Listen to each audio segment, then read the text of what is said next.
말씀도 예수님을 바라보라, 예수님을 생각하라 그렇게 말씀을 하지요. 우리 신앙생활이 운동장에서 경기하는 경주자로 묘사를 하고 있습니다.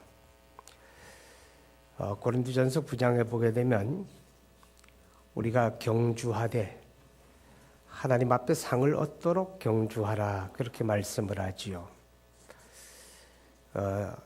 이 세상의 평가는 대개 다 상대평가입니다.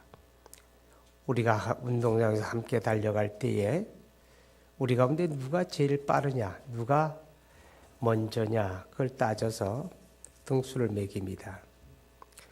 그런데 하나님의 평가는 상대평가가 아니고 절대평가입니다.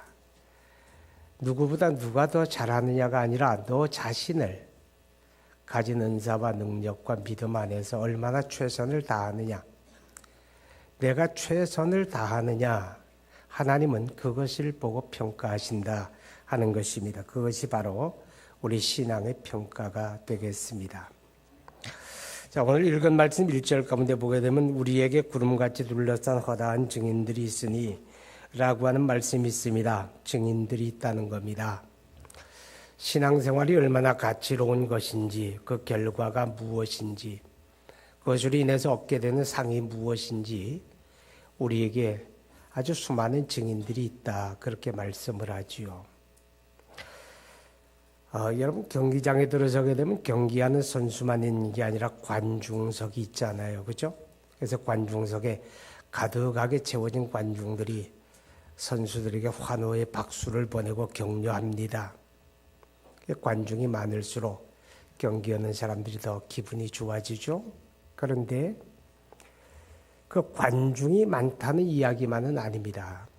허다한 증인이라고 하는 말은 그 관중들 가운데 꼭 눈여겨보아야 할 사람들이 있습니다. 어떤 사람일까요?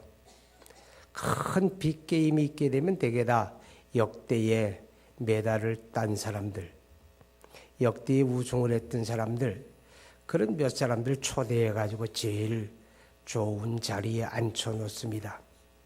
바로 그들이 증인입니다. 여러분, 우리가 읽은 말씀 앞에 히브리서 11장에 보게 되면 수많은 믿음의 사람들이 이렇게 살았다라고 하는 이야기가 이어지게 됩니다. 그들이 누굽니까? 그들이 허다한 증인들입니다. 그들은 우리 앞서서 믿음 생활을 했고 그들은 우리 앞서서 신앙의 경주를 했던 사람들입니다. 그들은 하나님의 주신 은사와 믿음 안에 최선을 다했고 그들은 승리자요 우승자요, 그들은 이제 하늘의 상을 받은 자들입니다. 그들 한 사람 한 사람이 바로 우리가 신앙생활을 어떻게 경주해야 하는가 하는 것을 교훈하는 것뿐만 아니라 우리 신앙의 경주의 결과를 증언하는 증인들이다 하는 것을 우리에게 깨닫게 하고 있습니다. 여러분, 신앙생활 때 힘들고 어려우십니까? 그분들이 오늘 우리를 향해서 이렇게 말합니다. 조금만 더 힘을 내라. 그렇게 말하고 있다고 하는 사실을 기억하시기 바랍니다. 우리가 신앙생활의 경주하고 하나님 앞에 상을 받으려고 할 때 벗어버릴 것이 있다고 말합니다. 무거운 것과 얽매이기 쉬운 죄를 벗어버리고 그렇게 말하죠. 경주하는 선수는 복장이 간편합니다. 운동장에서 다름질을 하는데 겨울에 두터운 옷을 겹겹이 껴입고 겉에 외투를 입고 그리고 경기하는 선수는 없겠죠. 경기력이 나오지도 아니하고 힘만 들어요. 그래서 선수들은 복장이 간편합니다. 우리가 신앙의 경주를 하는 하나님의 사람들도 이 복장을 간편하게 하라는 겁니다. 얼마나 간편해야 되느냐? 우리를 얽어매는 것들이 많아요. 무거운 것들이. 이 무겁다고 하는 말이 뭔가 하면 발목을 잡는다는 뜻입니다. 앞으로 달려나가야 하는데 발목을 잡혀 있으면 앞으로 달려나가지 못하죠. 그게 뭘까요? 예수님께서 마태복음 13장에 이렇게 비유로 말씀을 하시죠. 사람들의 마음이 네 가지 밭으로 비유됩니다. 첫째 밭은 길바닥이라고 그래요. 둘째는 돌밭이고 셋째는 가시덩굴이 무성한 잡초밭입니다. 넷째는 옥토입니다. 생명의 씨앗이 떨어졌을 때 결실하는 건 옥토밖에 없어요. 그런데 가시덩굴이 무성한 잡초밭에 씨가 떨어지게 되면 습하고 그늘지기 때문에 빨리 싹이 납니다. 그리고 어느 정도 빨리 자랍니다. 그런데 자라다가 가시덩굴에 기운이 막혀서 썩어버리고 맙니다. 자, 그 가시덩굴이 뭘까? 예수님은 이렇게 말합니다. 세상 염려와 재물의 유혹이다. 또 누가복음에서는 쾌락이라고 말합니다. 향락. 어쩌면 우리가 살고 있는 삶의 현실에서 우리가 늘 경험하는 것들입니다. 산다는 자체가 염려, 근심의 연속이잖아요. 늘 근심하고 늘 염려합니다. 그런데 그런 염려가 우리 신앙의 경주를 무겁게 한다는 겁니다. 그래서 베드로전서 5장에 너희 모든 염려를 주님께 맡기라고 말합니다.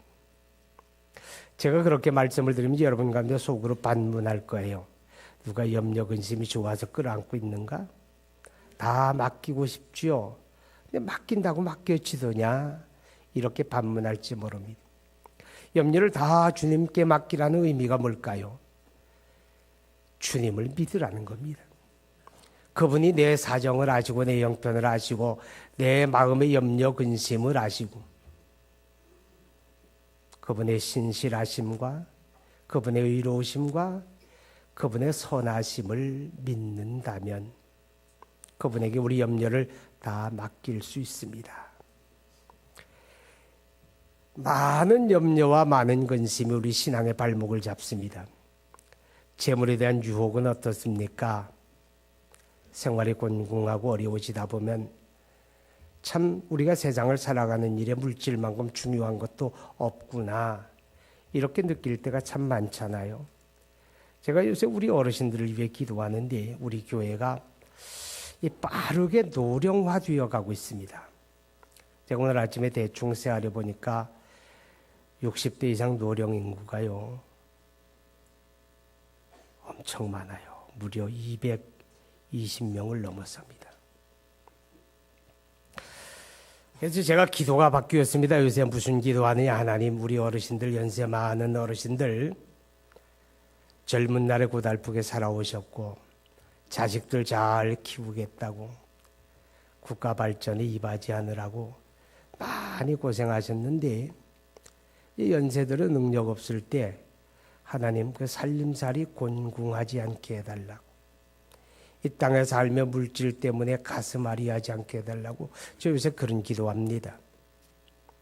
여러분 구역에서 잘 돌아보시기 바랍니다. 특별히 어르신들 잘 돌아보세요.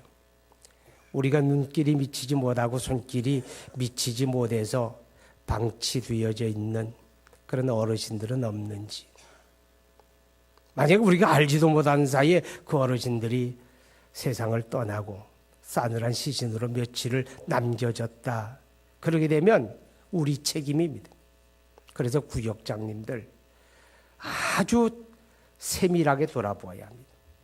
아침 저녁으로 매일같이 전화드리고 상황 물어보셔야 돼요. 재물에 대한 많은 유혹들이 있지 않습니까? 욕심들, 그런 것들이 우리 신앙의 발목을 잡는 무거운 것들입니다. 우리가 일락을 사랑하는 향락에 빠지는 것도 우리 신앙생활의 무거운 것들입니다. 벗어버려야 합니다. 오늘 예수의 이름으로 내려놓으시기 바랍니다. 던져버리시기 바랍니다. 그리고 이렇게 말합니다. 얽매이기 쉬운 죄를 벗어버리고 죄를 벗어버리라고 합니다. 자, 여러분, 그리스도 예수 안에 구원받은 하나님의 사람들은 기본적으로 죄에서 해방된 사람들입니다. 아멘.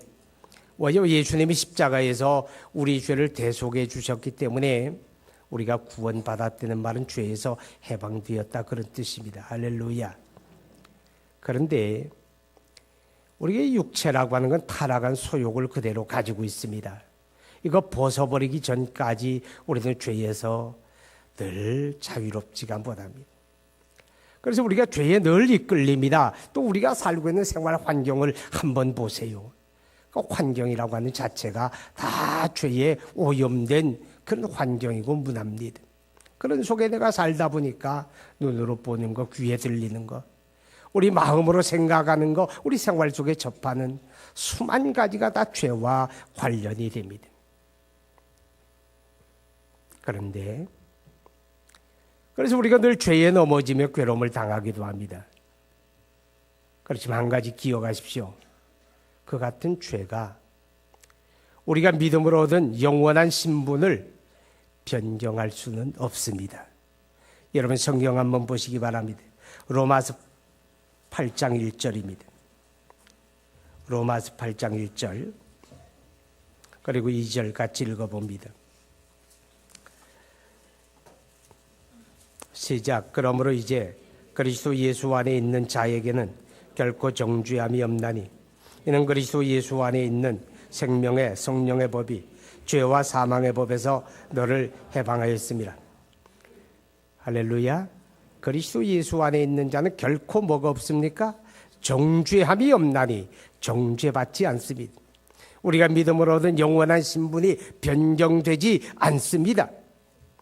그렇지만 그 죄는 마치 우리 몸의 건강을 해치는 질병과 같은 것입니다. 우리가 죄에 넘어지고 죄를 범하게 되면 그 죄가 나와 하나님의 관계에 회방을 가져오게 됩니다. 뿐만 아니라 그 죄가 우리 신앙생활에 걸림돌 역할을 하게 됩니다. 우리가 죄를 짓게 되면 양심의 가책을 받습니다. 양심의 가책들 받지 않아요? 양심의 가책을 받을 때 우리 귀에 우리 마음에 들려오는 이야기들이 있습니다. 하나님의 성령이 주시는 말씀이 있고 마귀가 주는 말이 있는데 하나님의 성령이 주는 말씀은 뭐예요? 그럴지라도 회개하라. 그럴지라도 주님 의지하라. 주님은 십자가에서 너의 그 죄를 담당하셨다. 이렇게 말씀합니다. 마귀는 다르게 이야기하지요. 양심에 강하게 가책을 주면서 야, 이 뻔뻔한 놈아, 네가 뭐 그딴 죄를 짓고도 집사라고? 크리스찬이라고? 말도 안 돼. 그따위로 믿을 바에는 그만두어. 때려쳐. 마귀가 주는 소리입니다. 근데 많은 사람들이 하나님의 성령의 음성에 귀 기울이지 아니하고 마귀의 소리에 귀를 기울여 가지고 그래서 믿음에 낙심하고 좌절하는 사람들 아주 많이 있습니다. 그리고요, 한두 번에는 양심의 가책이 있고 우리가 회개할 기회를 갖지만 같은 죄가 자꾸 반복되다 보면요, 우리 양심이 마비되어지기를 시작합니다. 굳어져 버리고 맙니다. 죄를 지으면서 죄라고 하는 의식조차 없습니다. 당연하게 생각합니다. 그럴 수밖에 없다고 생각합니다. 여러분, 이건 불행입니다. 양심이 마비되는 건 불행입니다. 양심이 마비되면 믿음은 망해버리고 만다고 성경이 말합니다. 그렇게 되기 전에 우리 하나님 앞에 진실하게 회개할 수 있기 바랍니다. 근데 오늘 성경에 보니까 얽매이기 쉬운 죄를, 그런 말이 있습니다. 이 얽매인다고 하는 말이 뭔가 하면 찰싹 달라붙는다는 겁니다. 아주 떨어버리기가 어렵다는 겁니다. 돌아서야지, 떨쳐내야지 싶은데 그게 잘 안 돼요. 왜냐하면 찰싹 달라붙어 있는 거예요. 그런 죄를 떨어버리라는 겁니다. 그게 뭘까요? 어떤 사람에게는 환경의 문제일 수도 있고 어떤 사람에게는 성질머리일 수도 있습니다. 오늘 아침에도 제가 뉴스에 보니까 이 층간소음 때문에 아래층에 사는 사람이 2층에 올라가 또 칼부림을 했어요.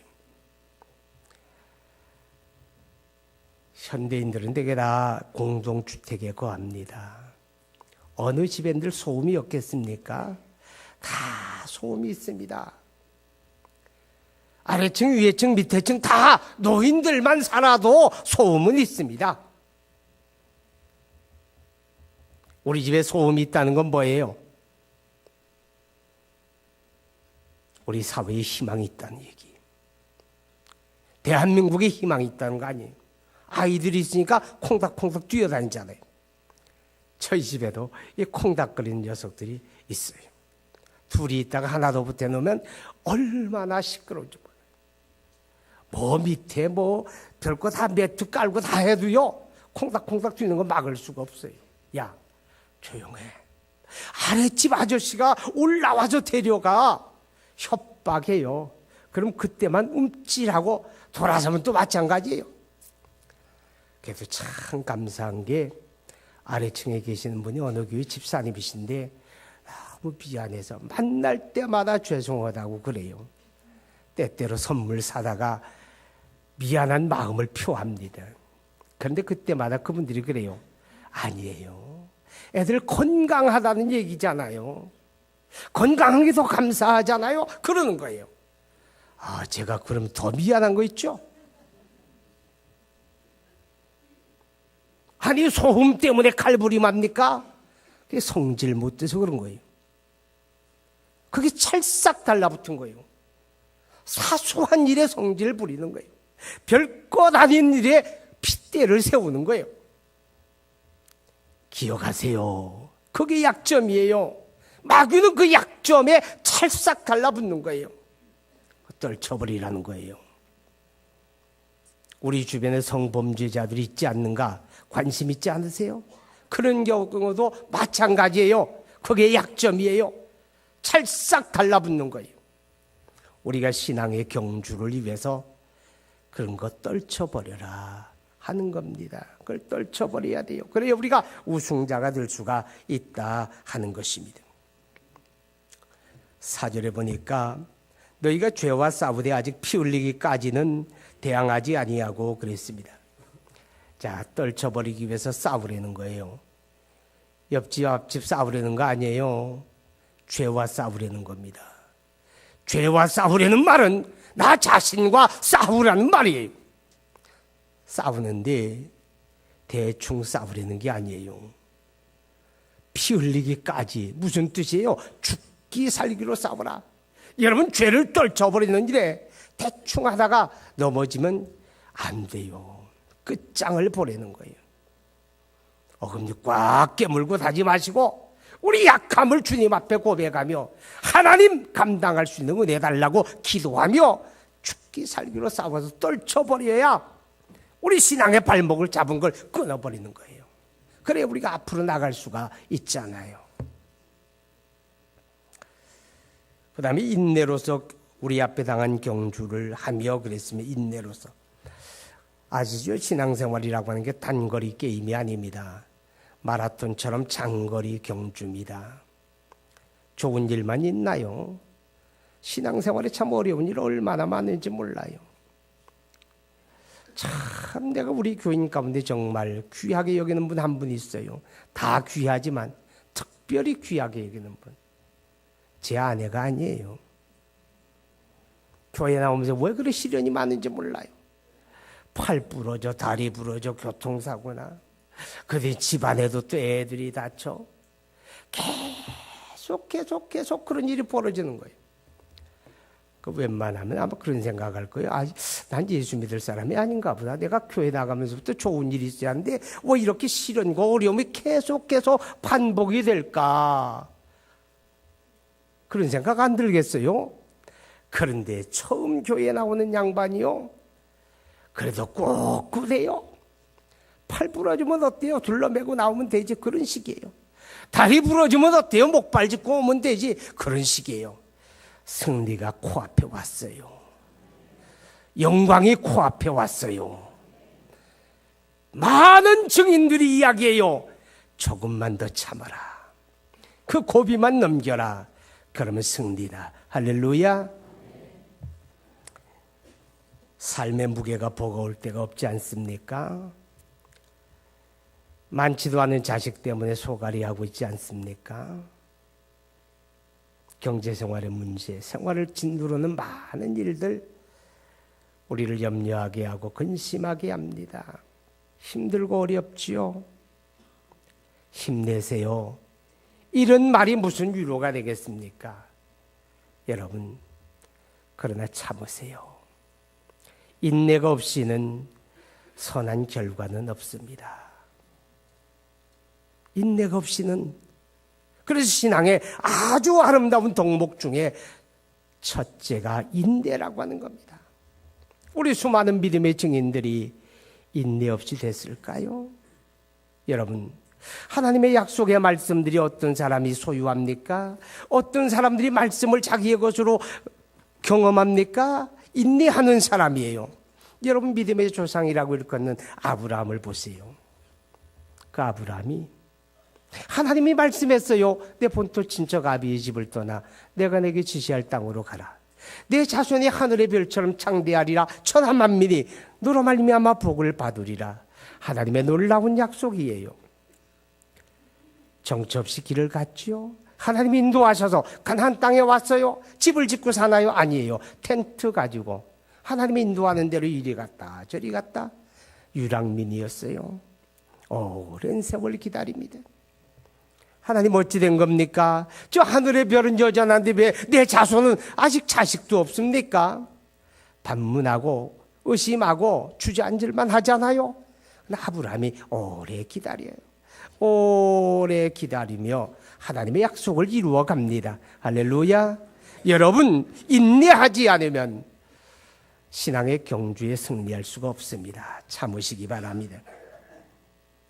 자, 어떻게 참습니까? 예수님 바라보면 참습니다. 할렐루야. 그래서 2절에 말합니다. 믿음의 주여 또 온전하게 하시는 이인 예수를 바라보자. 그는 그 앞에 있는 기쁨을 위하여 십자가를 참으사 부끄러움을 개의치 아니하시니 하나님 보좌 우편에 앉으셨느니라. 너희가 피곤하여 낙심하지 않기 위하여 죄인들이 이같이 자기에게 거역한 일을 참으신 일을 생각하라. 예수 바라보고 예수님 생각하라. 그렇게 말씀을 해요. 여러분, 경주자는 꼬린 지점만 바라봐야 합니다. 그죠? 꼬린 지점만 주목해야지요. 그리고 앞을 향해 전력 질주해야 하잖아요. 왜 자꾸 뒤돌아봐요? 왜 주변을 자꾸 들이번거려요? 다른 사람은 어떻게 하는가? 무슨 상관이에요? 빌립보 3장에 사도 바울이 이렇게 권합니다. 나는 아직 잡은 줄로 여기지 아니하고 뒤에 있는 건 잊어버리고 앞에 있는 표대를 향하여 달려가노라. 전력 질주한다. 꼬린 지점을 주목해야지요. 여러분, 누가 꼬린 지점입니까? 예수님이에요. 그가 믿음의 주님이에요. 우리 신앙생활할 때 사람 바라보지 말고 예수님 바라보라는 거예요. 물론 하나님의 교회를 섬기는 직원들, 목사, 장로, 권사, 집사 이런 분들은요, 다른 사람에게 신앙의 모범이 되려고 노력해야 돼요. 그건 당연한 거예요. 목사, 장로, 집사, 권사는 뭐예요? 언덕 위에 있는 집이에요. 사람들이 다 바라봐요. 주목해요. 날 보지 마세요. 나 보지 마세요. 그래도 바라봐요. 그러니까 잘해야 돼요. 그렇지만 사람은 불완전해요. 완전할 수가 없잖아요. 근데 사람 바라보다 보면 실망이 와요. 에이, 권사님이 저래. 그렇게 되잖아요. 그래서 사람 바라보지 말고 나를 위해 피 흘리시고 죽으시고 부활하신 신앙의 주가 되시는 예수만 바라보라는 거예요. 예수만. 할렐루야. 예수만 바라보라는 거예요. 예수님 바라보는 사람은 실망할 필요가 없어요. 아멘. 예수님을 생각하면 힘이 생기는 거예요. 예수님을 바라보게 되면 감당할 수 있는 거예요. 우리가 교회 생활하다 제일 시험이 많이 되는 게 뭘까요? 되게 다 인간관계입니다. 사람 때문에 속상하고, 사람 때문에 감정 상하고, 사람 때문에 자존심 상하고, 그래서 사람 때문에 감정 상했다고 또 이렇게 떠나는 사람들도 있어요. 어린 거지요. 여러분 이런 경우 있지 않아요? 부부가 살다 보면 좋은 때만 있나요? 어떠세요, 여러분은? 싸울 때 없어요? 말 한마디가 감정을 뒤집어 놓을 때 없어요? 때려치고 싶은 마음 들 때 없어요?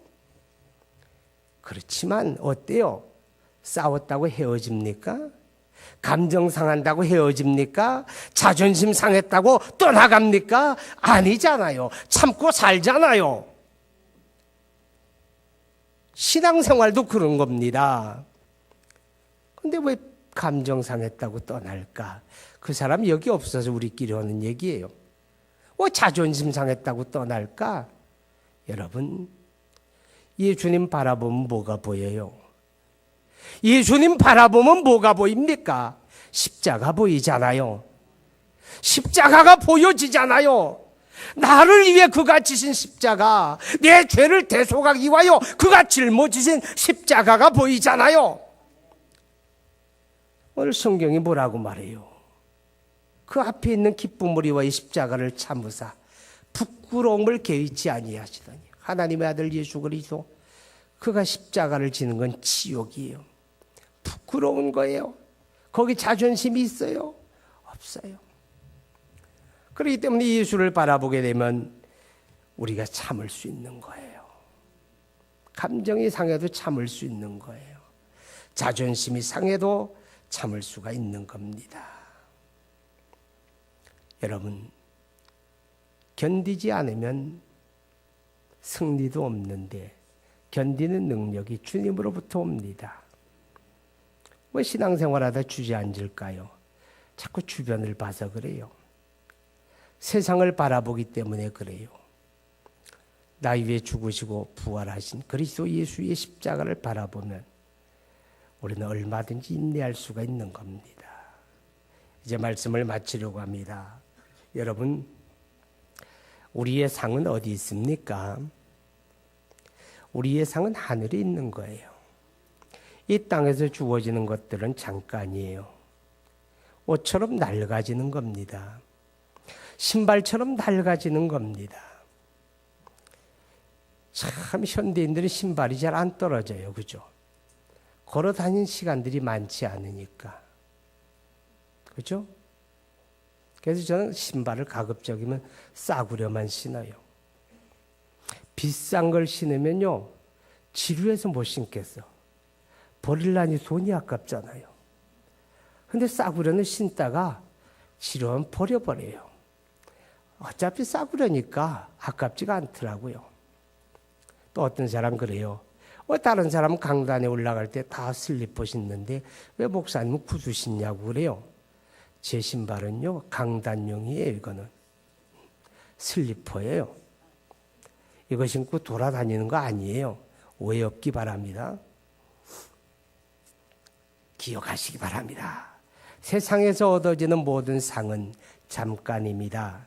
그러나 하늘의 상은 영원한 겁니다. 눈에 보이는 것 때문에 하늘의 영원한 걸 잃어버리면 안 된다는 거죠. 우리가 디모데후서 4장 7절 이하에 보면 사도 바울이 고백합니다. 내가 선한 싸움을 싸우고 달려갈 길을 마치고 믿음을 지켰으니 이제 후로는 나를 위하여 의의 면류관이 예비되었으니 그날에 의로운 재판장이 내게 주실 것이요. 사도 바울이 어떻게 그렇게 고달픈 사명의 인생을 완주할 수 있었을까요? 끝까지 달려갈 수 있었을까요? 하늘의 상을 바라본 거예요. 하늘의 상을 주목했기 때문에 끝까지 그 삶을 감당했어요. 사랑하는 여러분, 우리 사순절입니다. 사순절에 누구 생각합니까? 예수님 생각하는 거예요. 사순절에 누구 바라봅니까? 예수님 바라보는 거예요. 예수님 바라보면 희망이 생기는 거예요. 세상을 바라보니까 희망이 없어지잖아요. 삭개오라고 하는 사람이 있었어요. 성은 삭시고 이름은 개오인데 키가 아주 작달막해. 예수님이 자기 마을에 왔는데 보고 싶은데 군중 때문에 볼 수가 없어요. 나무 위로 올라갔어요. 근데 주님이 바라보는 거예요. 예수 바라보니 살 길이 열려요. 버림받은 사람이잖아요. 아무도 친구가 없는 사람이잖아요. 외면당하는 사람이잖아요. 손가락질 받는 사람이잖아요. 민족의 역적이라고 말하는 사람이잖아요. 그런데 예수 바라보니 희망이 생겨요. 예수님 만나니 희망이 생겨요. 세상 속에 희망이 없어요. 예수 안에 희망이 있어요. 예수 안에 살 길이 있어요. 예수 안에 길이 있어요. 예수 바라보아야 합니다. 힘드세요? 어려우세요? 삶의 무게가 너무 무겁습니까? 주저앉지 마세요. 예수님 바라보세요. 예수님이 능력이세요. 생명입니다. 할렐루야. 우리 함께 기도합니다. 이 사순절에 예수님만 바라보기 원합니다. 이 신앙의 경주 끝까지 잘 가기 원합니다. 무거운 것, 얽매이기 쉬운 죄를 벗어버리고 인내하기 원합니다. 우리 간절히 함께 기도합니다. 거룩하신 아버지 하나님, 우리 하나님의 은혜와 사랑을 진심으로 감사합니다. 주께서 오늘 우리를 사랑하시고